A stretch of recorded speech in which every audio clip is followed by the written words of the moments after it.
ശക്തമായ മത്സരം നടക്കുന്ന മണലൂരിലെ UDF സ്ഥാനാർത്ഥി TN പ്രതാപനാണ് നമുക്കൊപ്പം ഇപ്പോൾ ചേരുന്നത്. എല്ലാവരോടും നമ്മൾ എത്രമാത്രം ആത്മവിശ്വാസം ഉണ്ടെന്ന് ചോദിച്ചാൽ 100% എന്ന് പറയും. പക്ഷേ TN പ്രതാപനാണെങ്കിൽ 101% എന്ന് പറയും. അതെന്തുകൊണ്ടാണ്?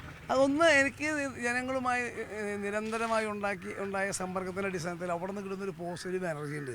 സാധാരണ സ്ഥാനാർത്ഥികൾക്ക് ഭയങ്കര ടെൻഷനൊക്കെ ഉണ്ടാവുമല്ലോ. ഞാൻ എല്ലാ ദിവസവും ഭയങ്കര പ്ലസൻ്റാണ്. ഓരോ ദിവസവും ആളുകളെ കണ്ട് തിരിച്ചു പോരുമ്പോഴത്തേക്കും എൻ്റെ എനർജി ഡബിളായി മാറുകയാണ്. കാരണം അത്രമാത്രം സപ്പോർട്ടാണ്. പ്രത്യേകിച്ചും ഇടതുപക്ഷ അനുഭാവികളായ ആളുകൾ. എനിക്ക് ഭയങ്കര വ്യക്തിബന്ധമുള്ള സ്ഥലമാണ്. ഈ നിയോജക മണ്ഡലത്തിൻ്റെ എല്ലാ ബൂത്തിലും 10 പേരെങ്കിലും ഞാൻ പേരെടുത്ത് വിളിക്കും, പേര് പറയും. ഒരു പഞ്ചായത്തിൽ എനിക്ക് ഒരു 200-250 പേരെ പേരെടുത്ത് വിളിക്കാൻ അവർ ലൊക്കേഷൻ അറിയുന്ന ആളുണ്ട്. അങ്ങനെ വിളിക്കാവുന്നവർ ഇവിടെ മത്സരിക്കുന്നവരെ ആരുമില്ല. ഞാൻ ഇന്നാളെ വിളിക്കും. ഗീത, സുരേഷ്, സെബാസ്റ്റ്യൻ, ആന്റണി, മുസ്തഫ. അത് മണ്ണൂർക്കാരനല്ല, ഞാൻ മണ്ണൂർക്കാരൻ. അദ്ദേഹം തൃശ്ശൂരാണ് താമസിക്കുന്നത്.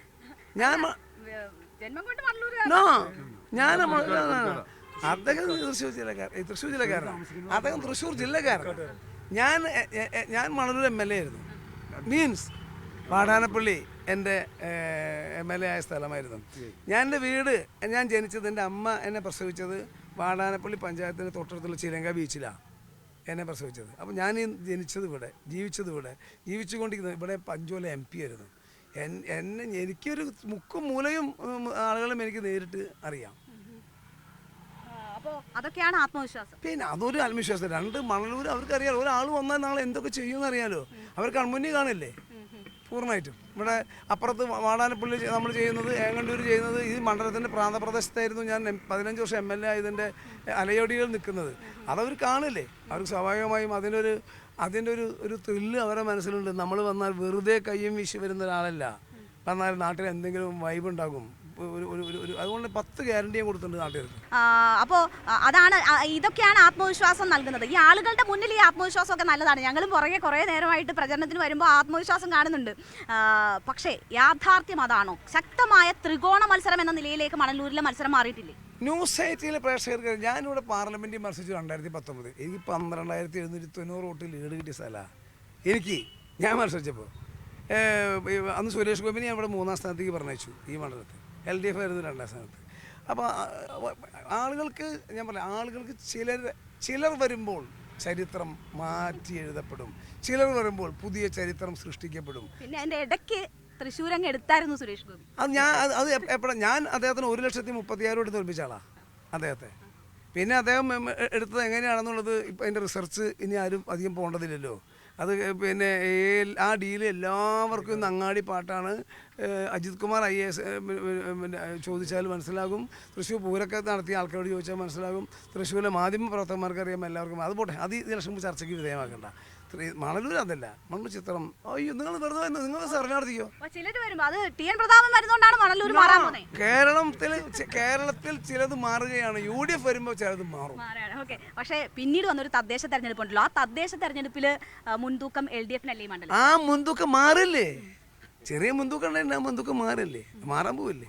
അങ്ങനെ മാറ്റില്ലേ? ഞാനിവിടെ ആളുകളെ കാണുമ്പോൾ പഞ്ച് ചെയ്ത് കൈ കൊടുത്ത് അവരെ ഇങ്ങനെ തട്ടി വിളിച്ച് അങ്ങനെയൊക്കെയാണോ ഈ മണലൂരിനെ മാറ്റിക്കൊണ്ടിരിക്കുന്നത്? അല്ല, ഇത് ഞാൻ എൻ്റെ ഇതിപ്പോഴുള്ള എൻ്റെ ഒരു സ്വതസിദ്ധമായ ശൈലിയാണ്.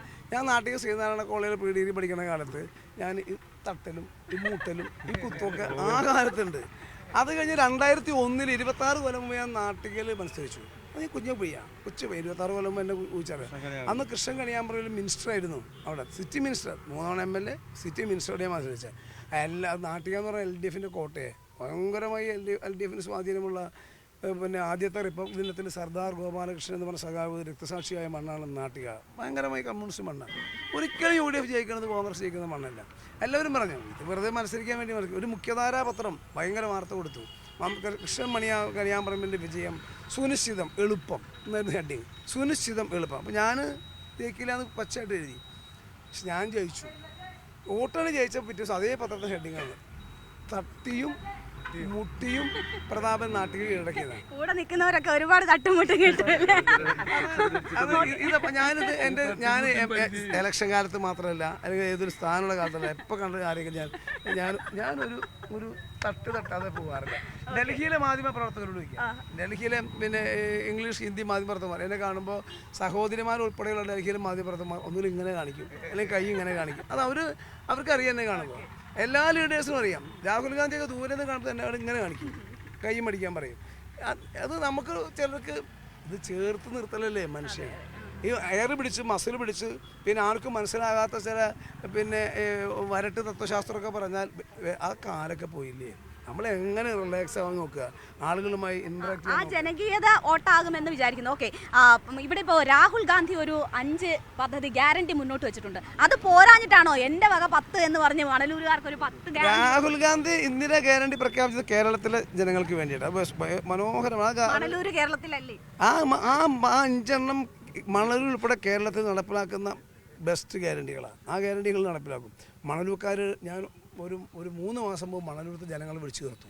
പഞ്ചായത്ത് മെമ്പർമാർ, മുൻ പഞ്ചായത്ത് മെമ്പർമാർ, പഞ്ചായത്തിൽ മത്സരിച്ചവർ, ഇവിടെ റിട്ടയർഡ് ഉദ്യോഗസ്ഥന്മാർ, കർഷകരുടെ പ്രതിനിധികൾ, യുവാക്കളുടെ പ്രതിനിധികൾ, വിദ്യാർത്ഥികളുടെ പ്രതിനിധികൾ, അധ്യാപകരുടെ പ്രതിനിധികൾ, ചുമട്ടുതൊഴിലാളികളുടെ പ്രതിനിധികൾ, ഷോപ്പ് എംപ്ലോയീസ് ഉൾപ്പെടെ അങ്ങനെ ഒരു 300 പേരെയും വിളിച്ചു ചേർത്തു. അവരുമായി ഭയങ്കരമായി ഇൻട്രാക്ട് ചെയ്തു. അപ്പോൾ അവരുടെ കുറേ ഫീലിങ്സ് നമ്മളുമായി ഷെയർ ചെയ്തു. ആ ഫീലിങ്സ് എല്ലാം ചേർത്തുകൊണ്ട് ഞാൻ കിലയുടെ മുൻ എക്സിക്യൂട്ടീവ് ഡയറക്ടറായിരുന്നു ഡോക്ടർ പി ബാലൻ ഉൾപ്പെടെ കൊണ്ടുവന്നു.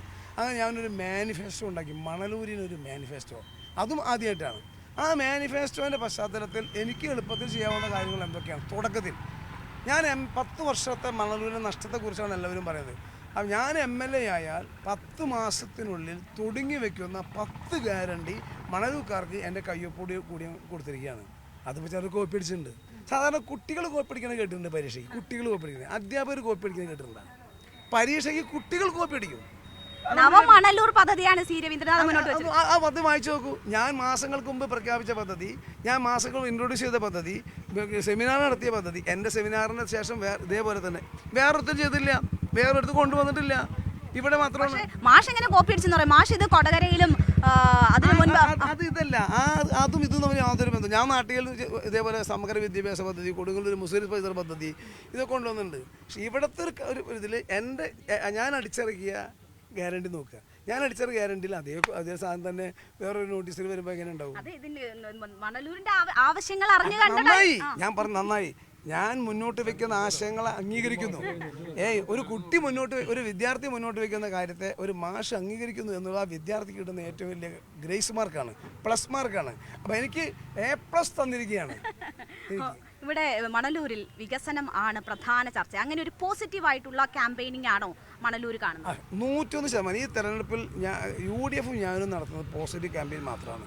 നമുക്ക് ഇന്ന കാര്യം 1, 2, 3, 4, 5 എന്ന് പറഞ്ഞ് പോസിറ്റീവ് ക്യാമ്പയിൻ മാത്രം. നെഗറ്റീവിൻ്റെ കാലം പോയി. നെഗറ്റീവ് ക്യാമ്പയിൻ്റെ കാലം പോയി. ആരും നെഗറ്റീവ് പറഞ്ഞാൽ നമ്മൾ പണ്ട് കാലത്ത് സ്ഥാനാർത്ഥികളെ കുറ്റം പറയുക, പാർട്ടികളെ കുറ്റം പറയുക, അങ്ങനെ ഒരു തരത്തിലുള്ള നെഗറ്റിവിസം ആയിരുന്നു ഒരു കാലത്തുണ്ടായിരുന്നത്. ആ കാലത്ത് നാട്ടുകാർക്ക് ഇഷ്ടമില്ല, ജെൻസിക്കും ഇഷ്ടമില്ല, ഓൾഡ് ജനറേഷനും ഇഷ്ടമില്ല, ന്യൂ ജനറേഷനും ഇഷ്ടമില്ല.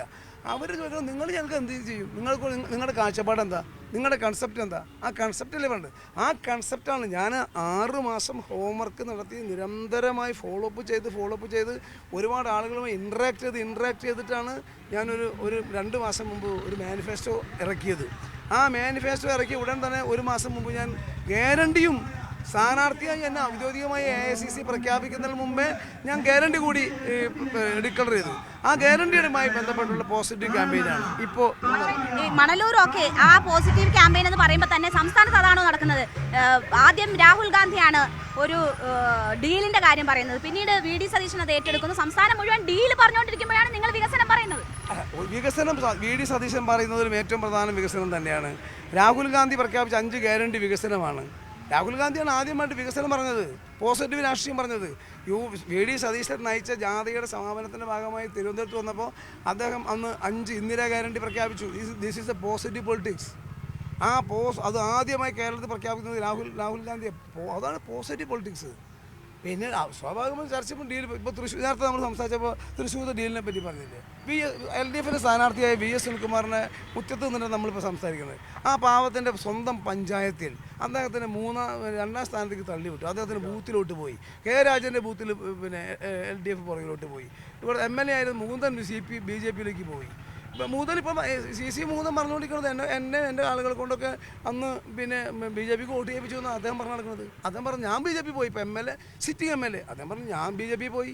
കാരണം എന്നെ കൊണ്ട് പിന്നെ 2024 പാർലമെൻറ്റ് ഇലക്ഷനിൽ എന്നോടും എൻ്റെ ആളുകളോടും ഇവർ വോട്ട് ചെയ്യാൻ വേണ്ടി പറഞ്ഞു. അപ്പോൾ ഇനിയിപ്പോൾ അവനെന്തിനാ അങ്ങനെ വോട്ട് ചെയ്യാൻ ഞാൻ തന്നെ BJP പോകണമെന്ന് പറഞ്ഞ് പോയി. അങ്ങനെ കുറേ പേര് അങ്ങനെ BJPക്ക് ഇവർ തള്ളിവിട്ടു. അപ്പോൾ ഈ ഡീല് സ്വാഭാവികമായിട്ടും ചർച്ച ചെയ്യപ്പെട്ടു. പക്ഷേ മണലൂർ നമ്മൾ ചർച്ച ചെയ്തത് പ്രധാനമായും ഈ 10 ഗ്യാരണ്ടി അതിൻ്റെ കോപ്പി ആര് അടിച്ചാലും അതിന് പാറ്റന്റ് ഇരിക്കുക. മണലൂരിന് ഒരു മന്ത്രി ക്യാമ്പയിൻ കൂടി ഒരു ഭാഗത്ത് നടക്കുന്നുണ്ടോ? KCയുടെ വാക്ക് ആ രീതിയിൽ ചർച്ചയാവുകയാണ്, മണലൂരിന് ഒരു മന്ത്രി പദ്ധതി പോലെ. അതൊക്കെ പാർട്ടി തീരുമാനം. UDF എന്തായാലും അധികാരത്തിൽ വരുന്നുള്ളത് അരിയാഹാരം കഴിക്കുന്ന എല്ലാം മലയാളിക്കും അറിയാം. അരിയാഹാരം കഴിക്കുന്ന 100% മലയാളിക്ക് ഉറപ്പാണ് കേരളത്തിൽ UDF തരും. അത് ന്യൂസ് 18 ഇത് കണ്ടുകൊണ്ടിരിക്കുന്ന വേറെ ചിന്താഗതിക്കാർക്ക് പോലും ഉറപ്പായിട്ട് ബോധ്യം. ന്യൂസ് 18 മാനേജ്മെൻറ്റിനും ബോധ്യമുണ്ട് കേരളത്തിൽ വരാൻ വേണ്ടി പോണത് UDF ഗവൺമെൻറ് തന്നെയാണെന്ന്. ആ ഗവൺമെൻറ് വരുമ്പോൾ ആര് മന്ത്രിയാണ് തീരുമാനിക്കുന്നത്? കോൺഗ്രസ് പിന്നെ പാർലമെൻ്ററി പാർട്ടിയും പിന്നെ KPCCയും AICCയുമാണ്. അവർ സ്വാഭാവികമായിട്ടും തീരുമാനിക്കും. ഞാൻ 3 തവണ MLA ആയിരുന്നു, പിന്നെ 1 തവണ MP ആയിരുന്നു, DC പ്രസിഡന്റ് ആയിരുന്നു, KPCC വർക്കിംഗ് പ്രസിഡന്റ് ആയിരുന്നു, AIC സെക്രട്ടറിയാണ്. പാർട്ടി എന്ത് പറഞ്ഞാലും കേൾക്കും, അനുസരിക്കും. മുന്നണി പറഞ്ഞാലും കേൾക്കും, അനുസരിക്കും. പിന്നെ എൻ്റെ ജീവൻ്റെ ജീവൻ മന്ത്രിയാവാൻ തയ്യാറാണ്. പാർട്ടി എന്ത് പറഞ്ഞാലും കുഴികുത്തം പറഞ്ഞാൽ കുഴികുത്തും, പോസ്റ്റ് ഒടിക്കാൻ പറഞ്ഞാൽ പോസ്റ്റ് ഒട്ടും, വീട്ടിലൊടിക്കാൻ പറഞ്ഞാൽ വീട്ടിലിരിക്കും. ഇതാണ് രാഹുൽ ഗാന്ധി ഇവിടെ വന്നിട്ട് ഈ കോൺഗ്രസിലെ ഒരു വനിതാ മുഖ്യമന്ത്രിയുടെ ഒരു പ്രതീക്ഷ പങ്കുവെക്കുന്നുണ്ട്. അത് ഇന്ന് ഞാൻ പത്മജയോട് ചോദിക്കുമ്പോൾ പറഞ്ഞത് കോൺഗ്രസ് സ്ത്രീകളെ പരിഗണിച്ചത് എങ്ങനെയാണെന്ന് അറിയാം, പിന്നിൽ നിന്ന് കുത്തും, ആ രീതിയിൽ വലിയ വിമർശനമാണ് ഇന്ന് പത്മജ അതുമായി ബന്ധപ്പെട്ട് ഉയർത്തിയത്. ഒരു BJPക്കാരി പറയണതിന് മറുപടി പറയാൻ അയ്യോ നമുക്ക് സമയമില്ല. BJP ഒരു നേതാവ് പറയണ മറുപടി പറയാനില്ലല്ലോ നമ്മുടെയൊക്കെ ജോലി. അല്ല അത് BJPക്കാർ പറയാം. BJP പോയ ആൾ BJPക്കാർ പറഞ്ഞത് നമ്മൾ ഇതിന് ആവശ്യമില്ലാണ്ട് മറുപടി ഏറ്റെടുക്കാൻ വേണ്ടി പോവാണ്. അത് പിന്നെ നമുക്ക് അതല്ലേ ഇപ്പം ആവശ്യം. നേർച്ചക്കോഴികളാണ് കോൺഗ്രസിലെ സ്ത്രീകളെന്നാണ് പത്മജ പറഞ്ഞത്. അവരുടെ പാവം, അവരെ വെറുതെ വിടാ. അവർ നമ്മുടെ ഒരു പഴയൊരു പെങ്ങളായിരുന്നു, പണ്ടൊരു പെങ്ങളായിരുന്നു, അവർക്ക് വെറുതെ വിടാ. ഓക്കെ, അപ്പോൾ 100% ആത്മവിശ്വാസത്തിലാണ് മുന്നോട്ട് പോകുന്നത്. 100 അല്ല 101. ശരി, അപ്പോൾ ഓൾ ദി ബെസ്റ്റ്. 101%. നമ്മൾ വീണ്ടും ഒന്നുമില്ല കൗണ്ടിംഗ് സ്റ്റേഷനിൽ കാണും പിന്നെ 4-ാം തീയതി. അത് കഴിഞ്ഞ് നമ്മൾ ഇതേപോലെ നന്ദി പറയാൻ വേണ്ടി വരുമ്പോൾ കാണും. പിന്നെ സത്യപ്രതിജ്ഞയ്ക്ക് നമ്മൾ തിരുവനന്തപുരത്തെ ലേഖകന്മാർ സത്യപ്രതിജ്ഞയ്ക്ക് കാണും. Thank you. This is A positive energy. അപ്പോൾ തികഞ്ഞ വിജയപ്രതീക്ഷയിലാണ് UDF സ്ഥാനാർത്ഥി. മണലൂരിൽ മത്സരം പൊടിപിടിക്കുമ്പോൾ 101% വിജയം ഉറപ്പെന്ന് ആണ് TN പ്രതാപൻ പറയുന്നത്. മണലൂരിൽ നിന്നും ക്യാമറമാൻ പ്രജിത് കോങ്ങാടിനൊപ്പം MG രേണുക, ന്യൂസ് 18. കൂടുതൽ വാർത്തകൾക്ക് news 18 Keralam YouTube channel subscribe ചെയ്യുക.